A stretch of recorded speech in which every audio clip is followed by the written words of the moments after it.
जी देखिए, Joe Biden ने जो फैसला लिया है उसके बाद सबसे बड़ा सवाल यही है डेमोक्रेटिक पार्टी के सामने कि कौन उसका अगला जो उम्मीदवार है वो होगा। अपने रेस से हटने के ऐलान के आधे घंटे के भीतर राष्ट्रपति जो बाइडेन ने कमला हैरिस के नाम को एंडोर्स कर दिया, उनको अपना पूरा समर्थन दिया और उसके बाद जो क्लिंटन हैं उनकी तरफ से भी समर्थन की जो बयान है वो आया है। लेकिन अब जो यहाँ से आगे का रास्ता जाता है वो कुछ इस तरह से जाता है कि क्योंकि राष्ट्रपति जो बाइडेन ने एंडोर्स कर दिया है तो ऐसे में कमला हैरिस के पीछे एक बहुत बड़ा समर्थन जो है आ जुटा है। लेकिन फिर भी जो बाइडेन के जो डेलीगेट्स हैं वो बाध्य नहीं है कमला हैरिस को वोट करने के लिए, उनको अपना समर्थन करने के लिए। तो पार्टी के भीतर कोशिश इस बात को लेकर होगी कि एकजुटता दिखाई जाए और इस एक नाम के पीछे जो है वो खड़ा हुआ जाए। लेकिन इस बात की भी संभावना है कि कई और चेहरे जो हैं वो मैदान में आ सकते हैं और ऐसी सूरत हाल में जो है वोटिंग होगी और जब वोटिंग होगी तो उसके बाद जाकर फैसला होगा कि क्या कमला हैरिस ही रहती हैं या फिर कोई और जो है उम्मीदवार बनकर सामने आता है। 19 से 22 अगस्त तक जो नेशनल कन्वेंशन है डेमोक्रेटिक पार्टी का वो होने जा रहा है।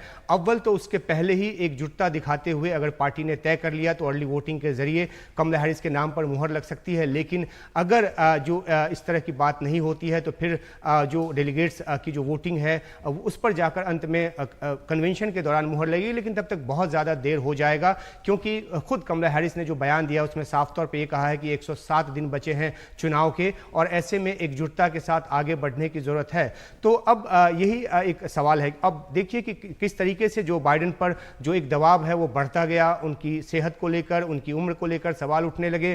पहले प्रेसिडेंशियल इलेक्शन डिबेट में उन्होंने जिस तरह का परफॉर्म किया उस पर भी सवाल उठे और लगातार जो सर्वे है उसमें उनकी जो लोकप्रियता है उसका जो आंकड़ा है वो गिरता चला गया। और जब पेंसिल्वेनिया में पूर्व राष्ट्रपति ट्रंप पर गोली चली उसके बाद से जो उन्होंने एक कैंपेन में एक और ज़्यादा जो अग्रेशन लाया है, उनकी पार्टी ने अग्रेशन लाया है, तो इन सब से वहाँ पर लोगों को ये लगने लगा है कि ट्रंप का चुनकर आना तय है। तो अगर डेमोक्रेटिक पार्टी एकजुटता दिखाती है और जल्द से जल्द इस बात पर फैसला कर लेती है तो ये उस पार्टी के पक्ष में जाएगा क्योंकि बहुत सारा समय जो है पहले बीत चुका है। कैंपेन जो है अभी रुका हुआ है क्योंकि जो बाइडेन खुद कोविड पॉजिटिव हो गए, उसके बाद वो आइसोलेशन में चले गए और अब जो है उनके इस्तीफे की मांग भी जो है वो उठने लगी है। जो हाउस स्पीकर हैं उन्होंने ट्वीट करके कहा है कि अगर वो राष्ट्रपति उम्मीदवारी के लिए फिट नहीं है तो राष्ट्रपति के पद के लिए कैसे फिट हो सकते हैं, उनको तुरंत इस्तीफा दे देना चाहिए। हालांकि जो बाइडेन ने साफ कर दिया है कि जनवरी 2025 तक जो उनका टर्म है वो पूरा करेंगे राष्ट्रपति के तौर पर। तो अब जो है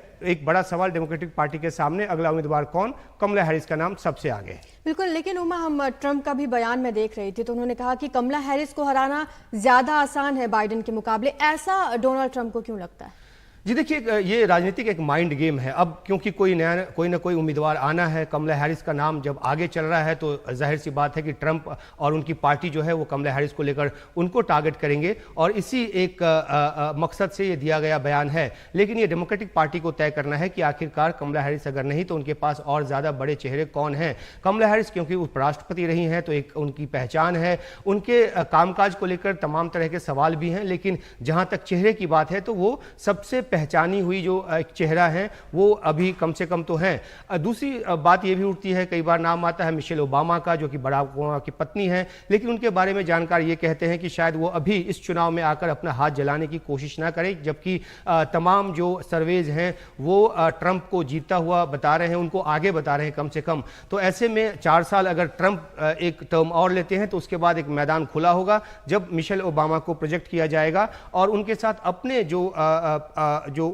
अपने जो फैक्टर्स हैं वो जुड़े हुए हैं। लेकिन अभी मौजूदा तौर पे क्योंकि राष्ट्रपति जो बाइडेन ने कमला हैरिस के नाम को प्रपोज कर दिया है, उनको एंडोर्स कर दिया है, तो ऐसे में एक लीगल तो नहीं लेकिन एक नैतिक बाध्यता होती है डेमोक्रेटिक पार्टी के भीतर कि वो जो है इस नाम को लेकर आगे बढ़े। कई जो बड़े नाम हैं उन्होंने इनके नाम को एंडोर्स किया है डेमोक्रेटिक पार्टी के नेता, लेकिन अभी अगले 24 घंटे के भीतर देखना होगा कि जो अभी चुप हैं या सिर्फ जो बाइडेन के जाने की बात करते हुए उनके कार्यकाल की प्रशंसा कर रहे हैं, उनकी उपलब्धियों की बात कर रहे हैं, वो भी क्या कमला हैरिस के समर्थन में सामने आते हैं या फिर अंदरूनी तौर पे कोई और उम्मीदवार जो है उनको सामने लाकर उनको अपना समर्थन देते हैं। तो अगले 24 घंटे का जो वक्त है वो डेमोक्रेटिक पार्टी के लिहाज से काफ़ी अहम है।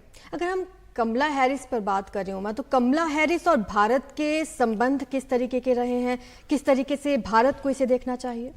जी देखिए, क्योंकि वो भारतीय मूल की अमेरिकी हैं और ऐसे में एक जो सहज झुकाव जो है वो कमला हैरिस की तरफ रहा है। लेकिन एक आंकड़ा ये भी देखना होगा कि 2020 में जहां भारतीय मूल के जो अमेरिकी हैं उनका 65% जो वोट है वो डेमोक्रेटिक पार्टी को मिला था, उसमें अब गिरावट आई है। और एक ताज़ा जो आंकड़ा है जो कि जून में लिया गया था, जब पहला प्रेसिडेंशियल डिबेट हुआ उसके पहले लिया गया था, उसमें 19% की जो गिरावट है वो दर्ज की गई थी और 46% पर वो आकर टिक गया था। दूसरी तरफ ट्रंप को भी 36% के आसपास जो इंडियन अमेरिकन हैं उनके जो वोट करेंगे उनका जो प्रतिशत है वो ये है। तो अब ऐसे में जब कमला हैरिस को अगर औपचारिक तौर पे उम्मीदवार चुन लिया जाता है, उनको कमान दे दी जाती है, तो एक उम्मीद डेमोक्रेटिक पार्टी को ये होगी कि वो भारतीय मूल के अमेरिकियों का जो दिल है या जो उनका सेंटिमेंट है वो अपनी तरफ खींचकर वापस लाएं और जो एक परसेंटेज में गिरावट आई उसको वो उसमें सुधार करें।